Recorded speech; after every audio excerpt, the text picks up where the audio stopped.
Otra vez, otra apnea. Y esto, toda la noche.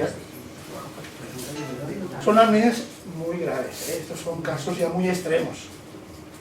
Pero se los he puesto aquí para que entiendan lo que es una apnea y lo que es un ronquido. Son cosas distintas. El ronquido es un ruido y la apnea es una parada respiratoria. Bueno, pues estos son los nombres que tiene la enfermedad. Aquí nos pone que esto afecta al 4% de las personas. Los médicos establecemos un índice que se llama índice de apnea-hipopnea, que contamos el número de apneas por minuto. Las apneas tienen que durar más de 10 segundos de parada respiratoria para que se consideren apneas. Cuando una persona tiene más de 5, ya no es normal. Cuando tiene entre 20 y 30, moderada.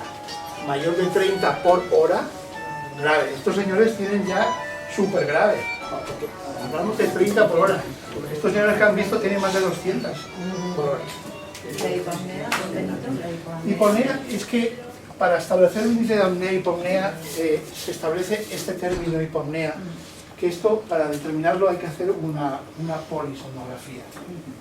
No llega a ser una apnea, pero se acerca mucho, es un porcentaje. Después se lo explicaré un poco mejor. ¿Sí? O sea, este índice es el que nos sirve para saber si una persona tiene o no apnea. ¿Cómo? Contando las apneas si duran más de 10 segundos y si en una hora tienen más de 20. ¿Cuáles son los síntomas claves de la apnea del sueño? Las personas que tienen apneas por el día tienen sueño. Tienen sueño porque no completan los ciclos del sueño. El sueño, si ustedes vinieron en la otra charla que hablamos del sueño, vimos que el sueño no es dormir y despierto, sino que para dormir pasas por unas fases, hasta 3 fases, que cuando se completan, al día siguiente te encuentras recuperado y te encuentras ya al 100%. Como en estos casos no se completa el sueño porque está interrumpido continuamente, al día siguiente, ¿qué pasa? Pues tiene sueño. Si una persona tiene estos 3 síntomas, probablemente tenga una apnea del sueño. Ya les diré cómo se diagnostica. ¿Qué dicen los pacientes que vienen a la consulta? Porque por la mañana estoy cansado, que tengo la boca seca, que me encuentro dormido, que tengo mal humor, que estoy siempre de mal genio, que no me concentro bien, que me duermo pues en todos los sitios, leyendo, en la televisión, no puedo ver las películas del cine porque nunca llego al final. Pues todas estas cosas. Me duele la cabeza por la mañana. Y lo más peligroso, esto, los accidentes. Las personas que tienen esta enfermedad tienen una predisposición, no lo veremos, a tener accidentes, tanto al volante como en el trabajo.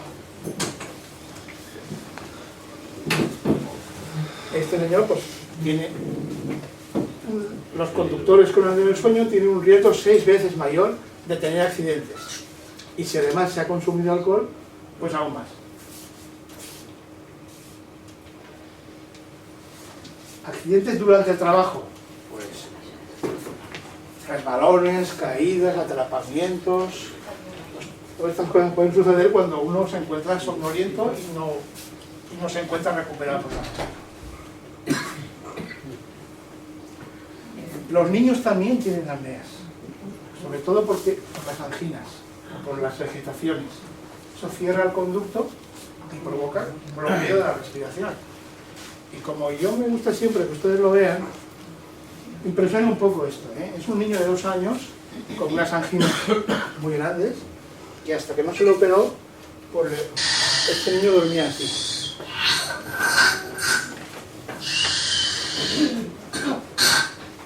Parada respiratoria.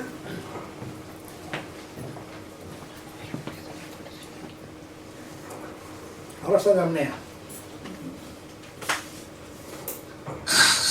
Intenta respirar, no pasa el aire, está bloqueado completamente, él hace esfuerzos, está luchando por respirar, pero no puede.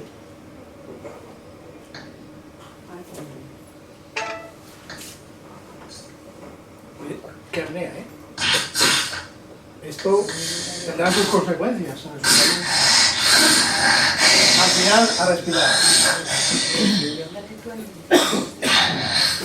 Pero esto si pasa una vez no pasa nada, pero si está toda la noche, pues...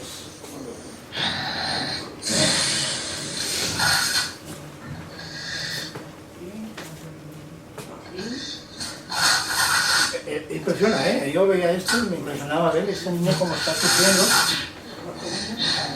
hasta que lo operaron de anginas y le abrieron el paso del aire.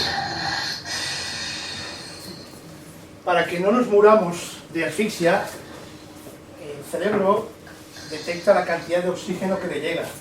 Cuando llega un momento crítico, que ya el oxígeno ya es muy bajo, nos hace despertar. O sea, que el mismo cerebro nos dice, lanza una alerta de una descarga de catecolaminas y nos despierta para que al despertar recuperes el tono muscular, se abra el conducto y pase el aire.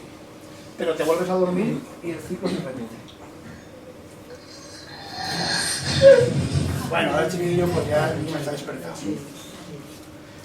¿Cuáles son los factores predisponentes? ¿Cuáles son los factores que facilitan que una persona tenga una apnea del sueño? Es más frecuente en hombres, en personas obesas. El IMC, bueno, es un índice que nosotros calculamos conforme la altura, el peso y el sexo de una persona. Cuando pasa de 25, sobrepeso. Si pasa de 30, obesidad. Y si pasa de 35 y 40, pues ya son obesidades. Pues la obesidad es un factor predisponente de esta enfermedad. Cuando el perímetro cervical, cuando medimos el cuello de la camisa, y es superior a 38, este paciente tiene 48, pues ya está claro que el perímetro supera el factor. Hay enfermedades que son estas dos, acromegalia, que también produce, y sobre todo el consumo de alcohol. Las personas, conforme vayan sumando factores, pues más posibilidad tienen de tener apneas. Estas imágenes para que vean, pues, este niño, esto parece un niño, miren que dos anginas tiene, la campanilla está aquí ya no hay paso de aire. Este niño tiene una lengua muy grande, una macroglosia que se llama, una lengua que no le cabe en la boca. Esta mujer tiene la mandíbula muy corta y se le va atrás la lengua y también puede tener predisposición, y esto es el cuello que hemos hablado.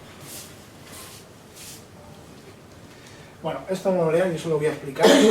Aquí pone que la apnea del sueño va a tener consecuencias en la salud, consecuencias muy serias, si esto no se pone remedio.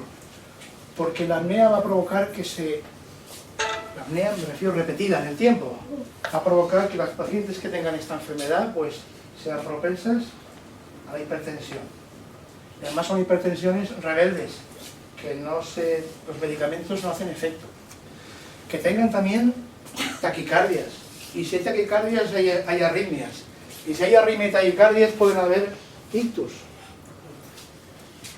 Esto, si no se trata, puede traer consecuencias para la salud, porque el cerebro durante las apneas está provocando un estrés en su interior, que te despierto, ahora no te despierto, ahora te provoco taquicardia, ahora tienes que respirar. Todo eso el cerebro se va dañando, y las consecuencias son la hipertensión, los ictus y las enfermedades cerebrovasculares.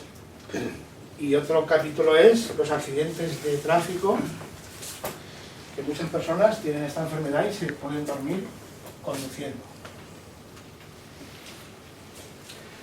Pues ¿cuándo mandamos al especialista? Aquí nosotros mandamos al neumólogo, al médico del aparato respiratorio, para que haga el diagnóstico final. Nosotros hacemos el diagnóstico de sospecha y cuando creemos que se cumplen estos criterios, pues ya enviamos ya directamente, porque el paciente necesita un tratamiento urgente. Pues ¿cuándo? Pues cuando la tensión no la podemos controlar, cuando esta persona ha tenido ya problemas de coronarios, cuando tiene arritmias, bueno, o en este caso pues en personas que trabajan con máquinas o trabajan en las alturas. El diagnóstico se hace en una unidad de sueño, o sea, se hace con unos aparatos que miden el sueño lo que dura, la cantidad de apneas, la saturación de oxígeno de la sangre. Eso se llama una polisonografía.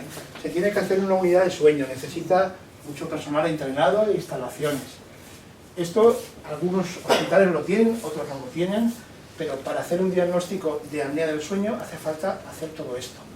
Porque estos sensores que lleva pues hacen muchas cosas, pues miran el movimiento de los ojos, la saturación de oxígeno, el electromiograma, en fin. Esto no lo hacen todos los hospitales, el nuestro sí que lo hace. Pero lo que más se hace es esto. Esto se llama poligrafía cardiorrespiratoria nocturna. Esto se hace en casa. Tú vas al centro, te dan el material, te instruyen cómo hacerlo y al día siguiente lo devuelves. O viene un técnico y te lo pone y al día siguiente te lo retira. Este aparato pues mide el flujo aéreo, mide la saturación de oxígeno y estos correas que vienen aquí miden la respiración, o sea, el movimiento respiratorio.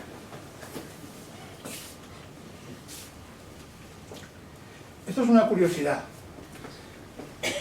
En Perú hubo un presidente, ahora está en prisión, que se llama Alberto Fujimori. Alberto Fujimori fue condenado a 25 años de prisión por corrupción, por secuestro y un montón de cosas más. Este hombre padece esta enfermedad. Tanto es así que el día de su juicio, que le condenó 25 años de prisión, se durmió. Ya lo van a ver. Fujimori.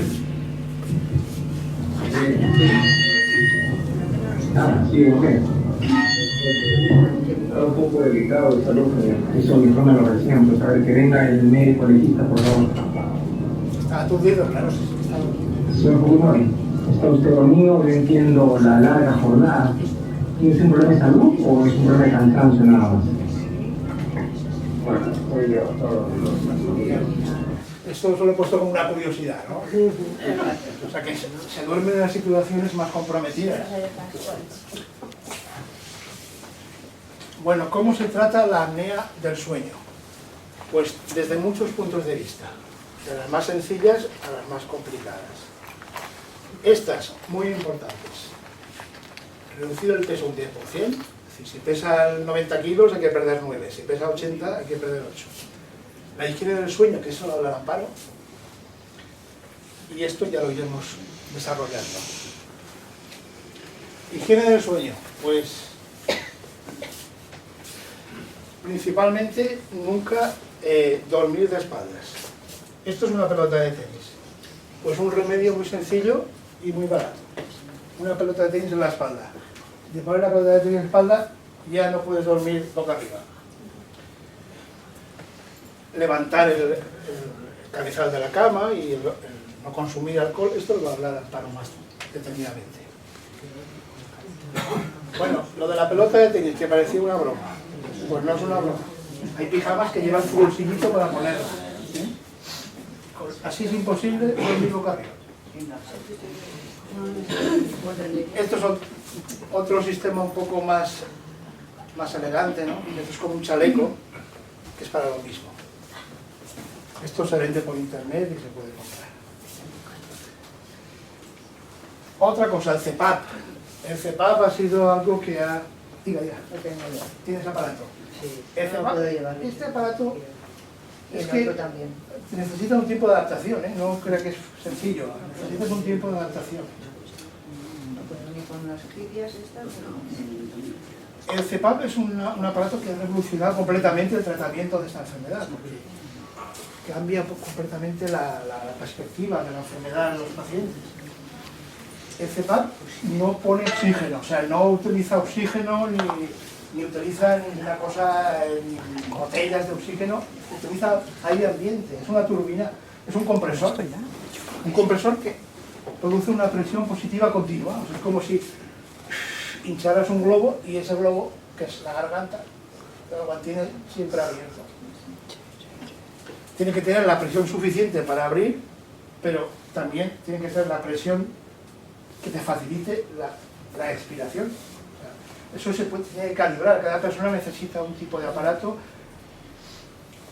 Se llama CPAP. CPAP significa aparato de presión positiva continua de la vía aérea. Esto lo que hace, ya se lo he dicho, pero lo que es como si hinchara el globo que tenemos aquí, que es el que se colapsa durante la apnea. Los hay de muchas clases, ya lo verán. Unos llevan humidificador, otros llevan depósito de agua destilada para que el aire esté calentito y esté húmedo. Llevan una manguera y lo más aparatoso es la máscara. Esto que al principio parece, ¿yo esto lo puedo llevar? Pues sí, algunos de ustedes lo llevarán y lo pueden, si quieren, explicar a los demás. Este es un periodo de adaptación, pero cuando te adaptas y lo dices, estoy muchísimo mejor desde que este aparato lo estoy gastando. Tipos de máscaras hay muchas, unas que cogen la nariz, otras que cogen la boca, otras que son como unas olivas que se meten aquí en toda la nariz, no son tan aparatosas. Esta es una señora con el aparato, tranquilamente ahí. Otro señor con su aparato. Aquí la manguera va para abajo. O sea, de dormir hacia arriba. Otro va la manguera para arriba. O sea, de dormir así, hacia arriba. Sí, sí. Sí, No puede, de lado no. No podemos. Otro sistema, lo que se llama DAM. Esto no es para las personas como usted que no tolera el aparato. Han hablado de este. Esto es como esto lo hacen los dentistas. Es un aparato que se coloca en la boca y lo que hace es que mediante un ajuste te provoca que la mandíbula la adelantes para adelante y así, aunque estés dormido boca arriba, no se te va la mandíbula para atrás. Ahora lo verán aquí. Es esto. La boca se puede abrir y cerrar, y incluso puedes lateralizar la boca. Es esto. Y esto va a medida. Cada paciente necesita el suyo y tiene que indicarlo un odontólogo. Y esto lo que hace es que la boca, la mandíbula, no se va para atrás.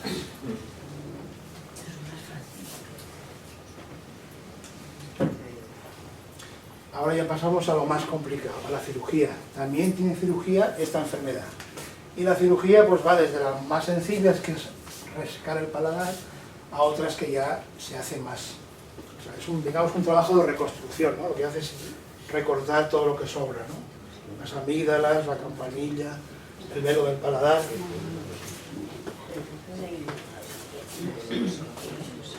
Bueno, yo he terminado mi parte. Pero mi compañera Amparo, ¿qué tiene? Una persona adulta que dicen que está inconsciente, que intentan despertarla y no se despierta y que tiene como ronquidos, ¿tiene algo que ver con esto? ¿Es la respiración como Pues ronquidos? necesito más información, no sé. No, simplemente Es que intento despertar a mi familiar porque me acabo de dar cuenta, una persona adulta de Y no se despierta. y no se despierta, está inconsciente y el sonido respira normal, como ronquidos. Eso, así como me lo cuenta usted, eso es muy grave. Sí, bueno, grave parece. Esa persona puede tener un accidente vascular. Pero luego se despierta. Si no se despierta, Ah, no, yo soy mi Es más puede ser una narcolepsia, puede ser. No, es que tengo un familiar, es un familiar. si eso les ocurre, tiene que llamar urgentemente a la 112. Todo el que ronca no tiene por qué tener apnea. Roncar, ronca mucho. Yo ronco bastante mucho, mujeres de conectamos a veces, pero yo no ronco, no me despierto, nunca me falta. Todos roncamos si estamos boca arriba, si respiramos por la boca, por la nariz lo roncamos. Si estamos muy dormidos o si hemos consumido alcohol o algún sedante. Todos roncamos. Yo ronco mucho. Pero no paramos de respirar, ¿eh? El problema aquí es la parada, no el ruido. Yo no noto que me ahogue nunca. Bueno, pues Incluso yo tenía sueños, yo lo que tenía sueños, que me despertaba, me además una cama, hablaba, chillaba unos días, soñaba de eso, estaba tratando en el hospital, me hicieron una modificación que se levantaba el suelo suyo y me han desaparecido, básicamente. pero eso debe quedar claro. Ronquido es una cosa y apnea es otra. Aunque todas las personas que tienen apnea roncan. O roncan o a veces hacen unos ruidos que no son ronquidos, son Para no no sé ser si la está hay que boca. roncar, hay que faltar de Pero no todos los que roncan tienen apnea. Perdone, referente a lo que ha dicho boca arriba o de lado, ¿qué ha dicho? Que de lado no se puede estar con el aparato. Esta señora es que es Bueno, el aparato y no se adapta. Esta señora me conoce, yo es una maravilla, yo me adapté al Cuéntale su experiencia y para mí la vida ha cambiado Yo es que no totalmente. puedo ni con Pero le eso. puedo garantizar que y yo duermo mucho mejor de lado, que no está, ahí parece muy aparatoso, pero esto No, con gira, este de la nariz, eso gira. con este de la Yo la nariz, tengo yo llevo a las dos. ese es más cómodo. No, la otra también es cómoda, yo llevo a las Esto dos. no podría yo. Entonces ahora llevo la dura, no la blanda, porque la blanda se sale. Llevo la dura, pero le puedo garantizar que se duerme mejor de lado que boca arriba. Mucho mejor, no te molesta nada en absoluto. Es que ahí lo veo muy aparatoso, yo no lo veo tan aparatoso cuando lo llevo puesto. Yo ya Aparato es una caja de lo zapatos, llevo 11 aparato es años, así. 11 años. Y yo me ha dado una calidad de vida que es de morir. Y yo me adapté en el segundo. Una pregunta. Vamos a ver, ¿tiene que ver la apnea algo con los microinfartos de las neuronas? Así que tiene que ver. Sí, las personas que tienen apneas del sueño, si esto persiste en el tiempo, estas apneas, estos ronquidos, y esto dura y todos los días tiene la misma historia, esto va a pasar factura en salud. Va a pasar factura. Y la factura, se lo he explicado antes, la tensión se le va a subir porque el organismo entra en estado de estrés porque te estás asfixiando todos los días. Y además te asfixias a veces 200, 300 veces por la noche. El estado del cerebro es un estado de hiperexcitación. Entonces, ¿cómo se defiende?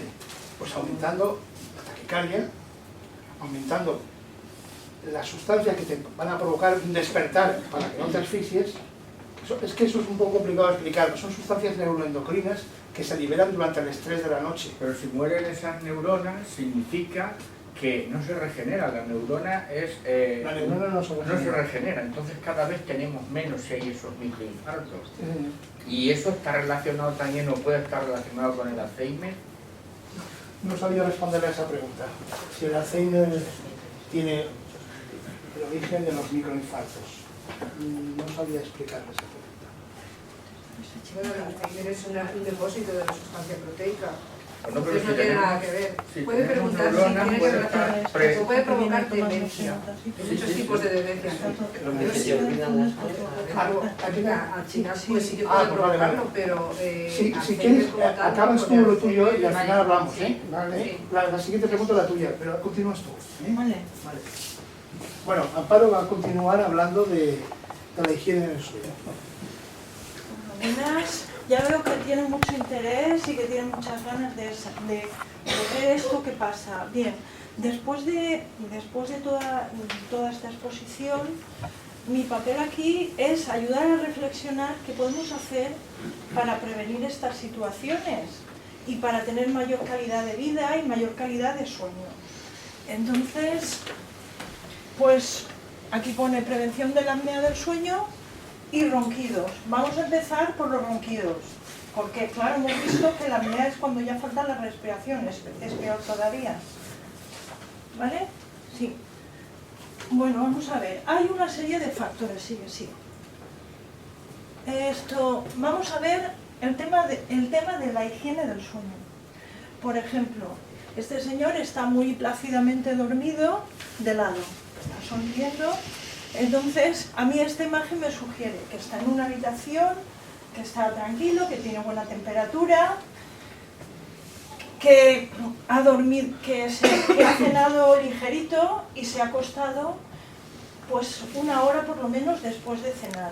Igual se ha dado un paseíto para bajar la basura, que es muy bueno después de cenar, moverse un poquito, y eso lo puede hacer cualquiera, señoras, señores, y va muy bien, o recoger la mesa y cosas así.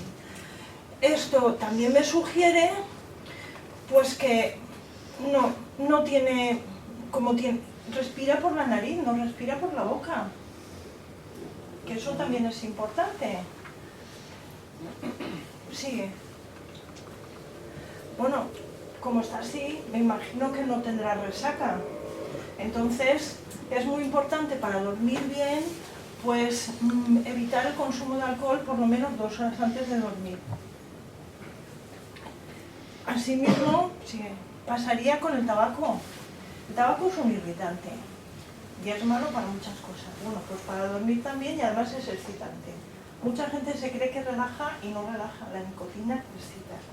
Entonces, cuando fumamos, toda la cavidad está irritada y entonces tenemos que abrir la boca, tenemos sequedad de boca, respiramos peor y respiramos, muy a menudo respiramos peor por la nariz.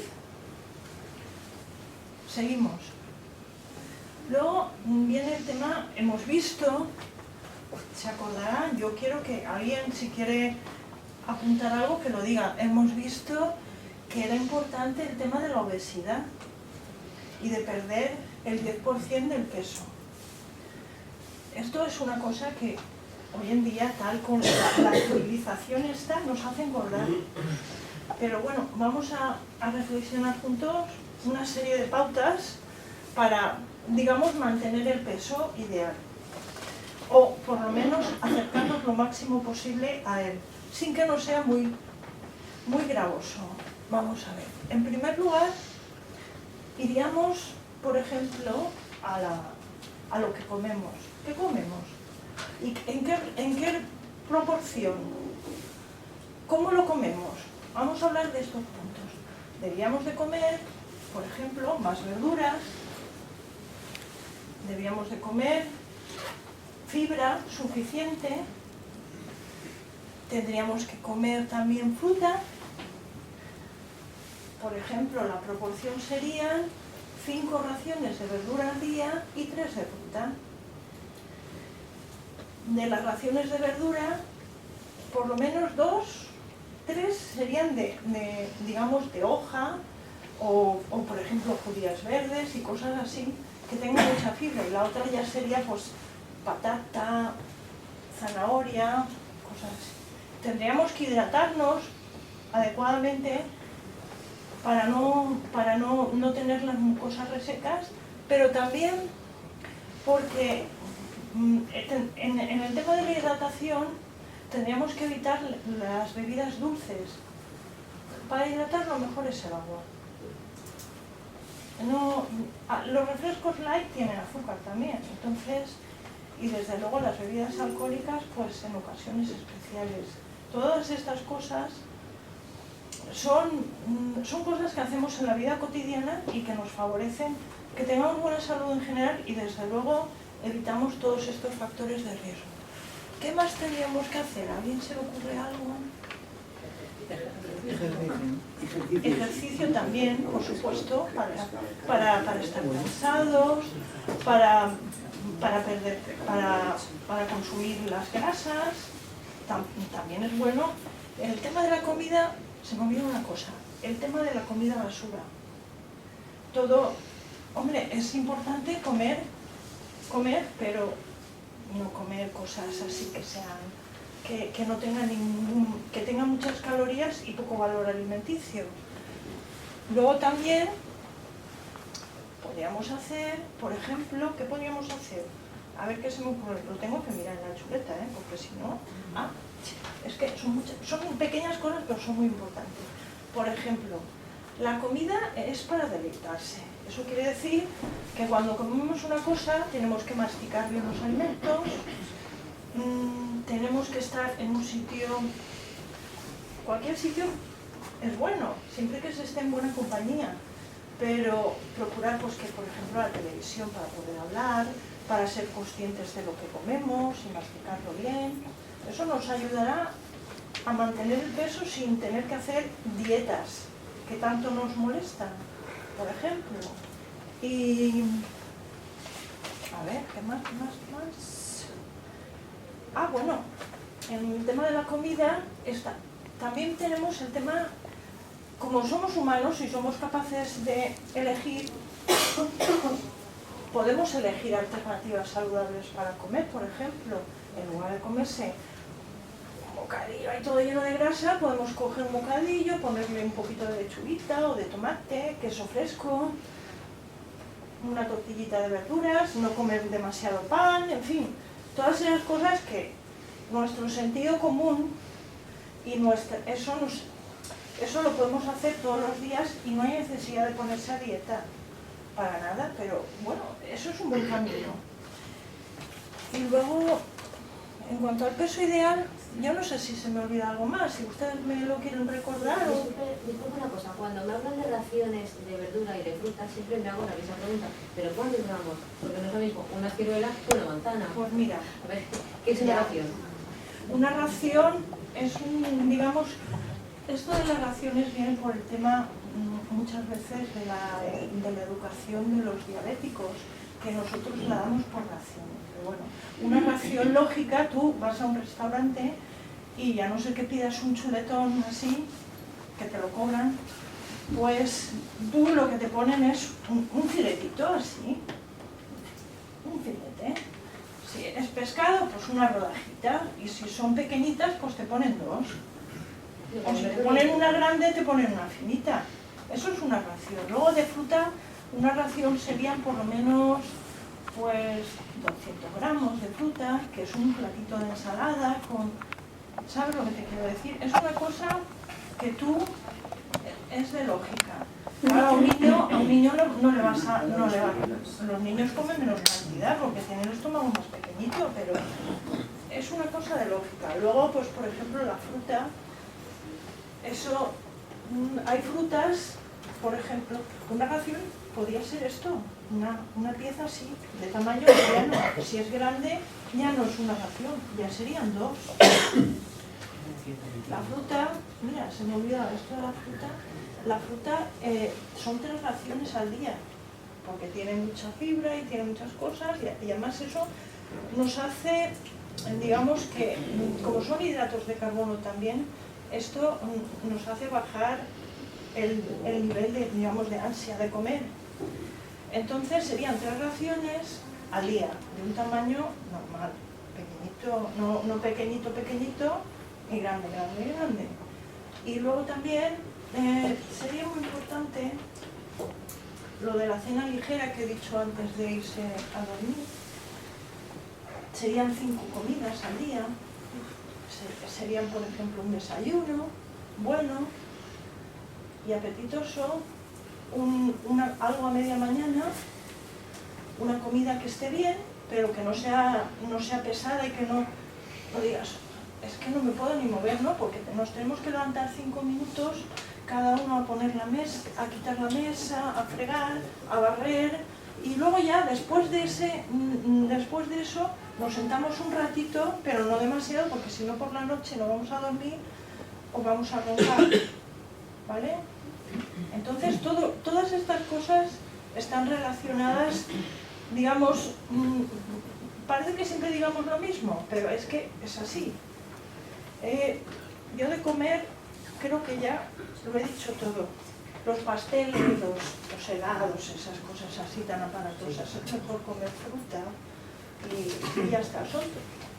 Yo, si ustedes, son cosas de sentido común. Yo le quería hacer una pregunta. Vamos a ver, el respirator, la máquina esa, durante, por ejemplo, después de comer una siesta, ¿a qué tiempo mínimo? Porque si es una siesta muy ligera, por ejemplo, ¿es conveniente ponérselo? No. ¿El qué? ¿La máquina? La máquina, sí, ¿La máquina de dormir? Para la siesta. Para la siesta.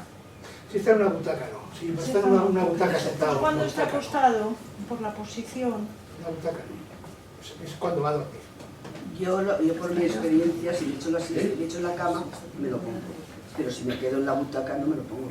Yo no lo muevo de su sitio.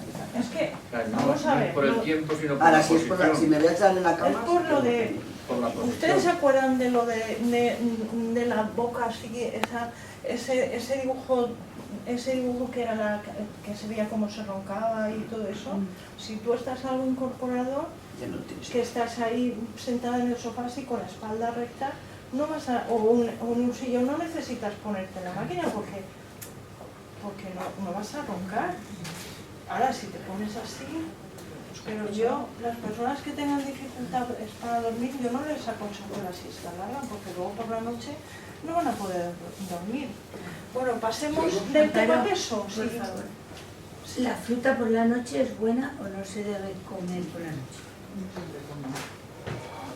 Una fruta...